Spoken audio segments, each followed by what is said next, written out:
This episode is for those who are feeling the crunch, no matter where you're at in the space-time continuum. There are some of you who are really feeling the pressure of the material world not materializing in the way that you want. And having had personal experience with this several times in my life, actually. I've been up, I've been down, all the way from not having to worry about anything that I buy to scrounging for change in pockets so I could buy food or in the couch cushions. And some of the things that I've learned, especially now, several years after walking away from my life, all of my material possessions. Literally, I just packed up whatever I could in a couple of suitcases and a backpack, and I set off. And I left everything behind, and I let the wind of my intuition fill the sails of my life, my future direction, and landed in Costa Rica for several years.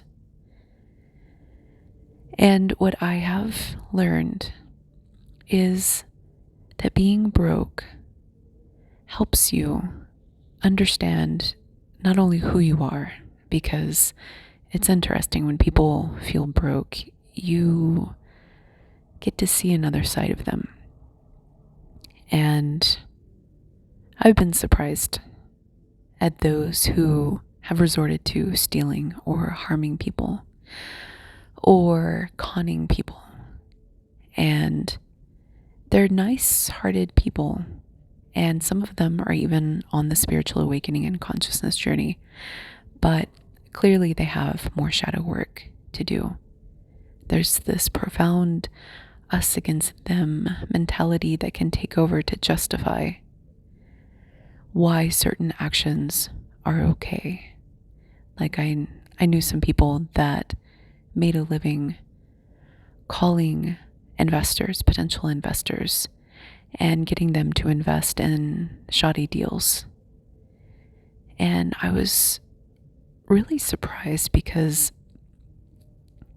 the head person of that organization hated rich people for what I couldn't figure it out, because he was coming from a life where other people saw him as rich, but he didn't see himself that way. But he would throw these lavish get-togethers and life at the party, and at one point was circling with people that others would be envious of.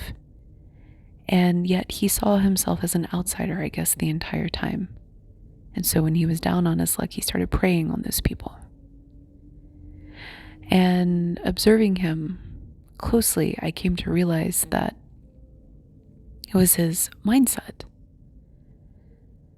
that he felt deep down incredibly insecure with himself and saw himself as disadvantaged and never really let that go. And so he perceived himself as always swinging up from the bottom, even when he had stepped into that life. He still was carrying his weight like he was lower class, because his mind saw himself that way. And he rationalized being a predator, a financial predator, because of this. And the people that worked for him were so kind-hearted. It messed with my mind, because I really liked them as people. And it took me a while to understand and see their side. I've known other people that have been amassed in their possessions, but not as much liquidity, and have stolen from people who they perceived to be more well off because those people were not carrying as much stress as they were. And I observed this. I've mentioned it in some episodes before in detail. I'm not going to go into it again for my regular listeners. But what was striking to me is that if you took the total summation of their assets and their holdings, their equipment, their everything, their jewelry, their fashion, brand fashion, and transportation, and you compared it to who they were stealing from, this person that they were stealing from had nothing. Barely anything. I, with my 2 suitcases and a backpack, had more than this person that they were stealing from. But it was the spirit of generosity and the fact that the person that didn't have a lot had this faith in the universe that everything was going to work out, even if things were tight at that time. And she brought in, I think it was only like $300 a month for food, and that was it. And she had to split that between her rent and her food. So imagine this person with the luxury designer clothes and numerous expensive computers and music equipment. Imagine somebody like that picking on this other person who literally was barely eating, barely surviving. And they felt entitled because they saw this woman as a rich kid who had access to something that they didn't have and a life that they didn't have, but they didn't know her. They were projecting an image onto her and justifying why it was okay to steal. And I've also seen other people up close and personal in my personal life who have actually stolen from me in the shadows, not understanding that my financial situation was quite tenuous and grim at that time, having just left the father of my child with no support from anybody, out in the wind, having to start a business, and then having to pivot that business very quickly. And, after a couple of years of investing in yourself and traveling, I hit the end of my savings. And I wasn't vocal about it. I knew things were going to work out, but I knew it was tough sometimes. And so imagine my surprise when they targeted me, justifying to themselves because they felt poor. They felt poor and entitled to take from me when they were bringing in 4 times the amount of income that I was. 4 times. Imagine that. So something happens when people feel poor. And this is reflective of the mindset, which is why the money mindset is very integral to understand, because it will reveal to you where you are going to be stuck.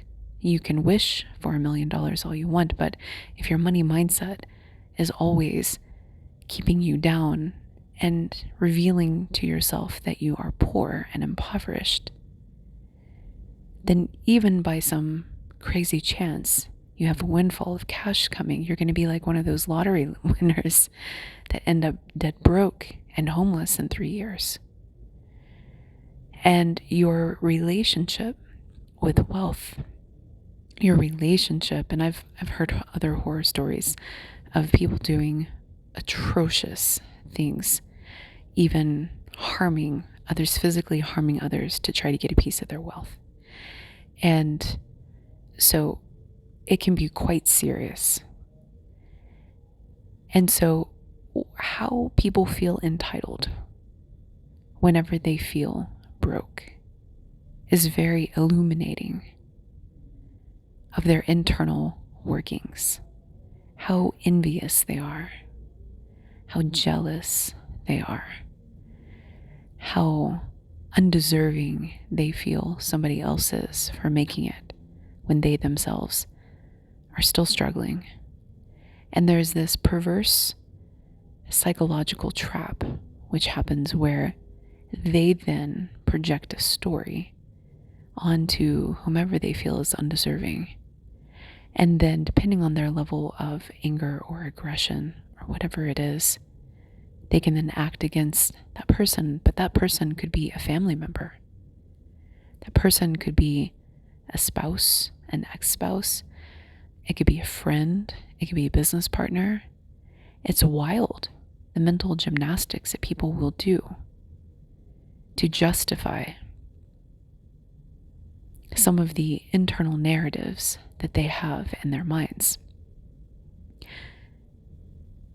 And many of you do have a very strong relationship with the universe, and deep down, you know that things are going to work out. This is the group that I'd like to work with. Now that we've covered the extreme, people in that extreme are probably not listening. For those of you who are left, there are some tricks that you can do to shift yourself out of the money madness loop a lot faster, in my opinion. But keep in mind that I'm still working on this myself. I'm still building this business, building my presence as a content creator. And it's sometimes a little tricky, like when I have extraneous expenses that come up, I still feel a crunch. And my lifestyle is still undergoing this overhaul.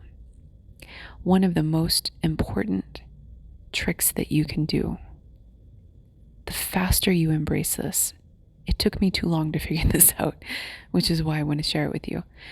The faster you figure this out, the faster your results will be. And that is understanding your true priorities, understanding your actual value system, your non-starters. Here's what I mean. When you're feeling the crunch, especially if you have to do budget cuts and you're faced with options, I have option A, I have option B. Do I start cooking more? Do I go vegetarian? Do I go vegan? Those are more about health usually, but they can also be about income. And understanding what is really in alignment with you. I like to bring up food because I feel like this is a delineating factor.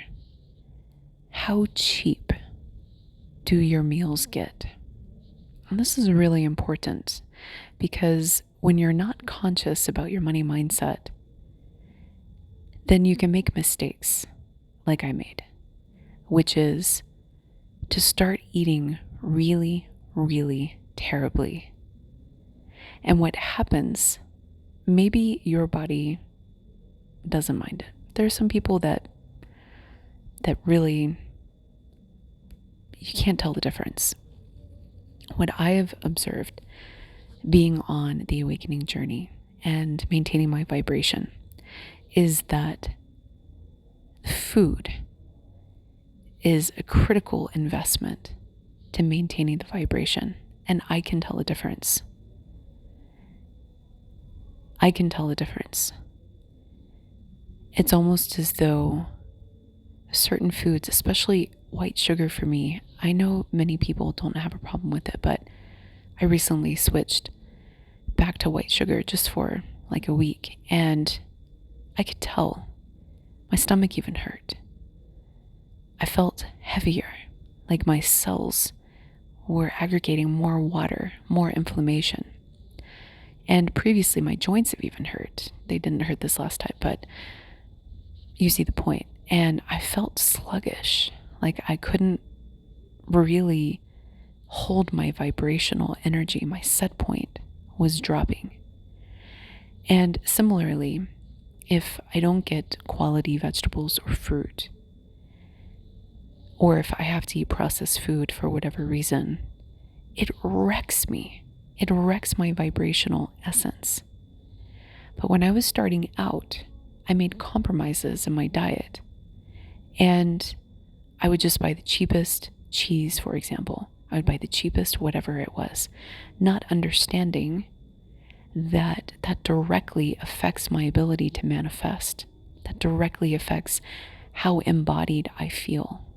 So now I have incorporated this into my value system that this is a non-negotiable. And as a result, I prioritize eliminating processed foods entirely. I'm not trying to give you a nutrition lesson. I'm just sharing my value system. But I've reconfigured my spending habits to say, okay, I am going to buy organic when I can. I am going to invest in hydroponic lettuce that doesn't have pesticides. I am going to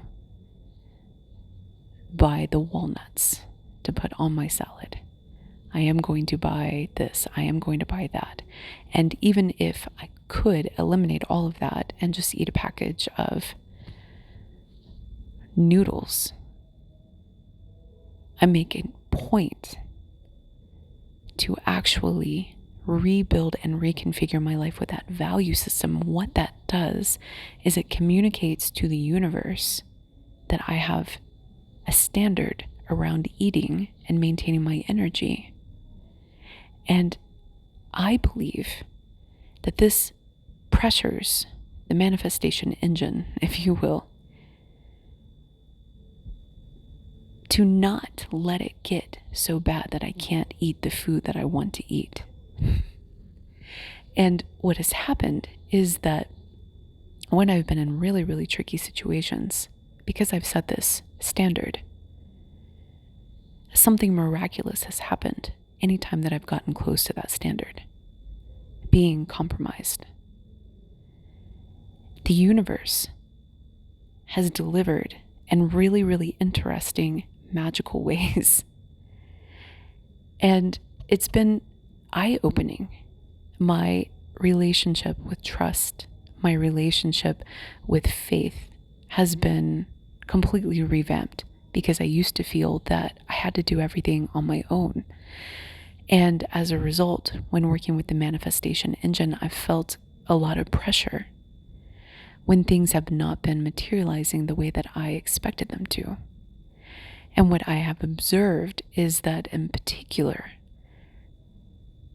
something magical happens when you set your set point and you don't compromise on it, even if it costs a little bit more. But you're like, no, I need this in my life because it brings me joy. I know Starbucks increased their price, or my favorite coffee shop increased their price, but it brings me joy to go there and to get one. I can make it at home. I understand that, but there's something about going out and being in that environment that helps me vibrate, that helps me bump into people that give something back to me. And so what you're doing is you're prioritizing an experience.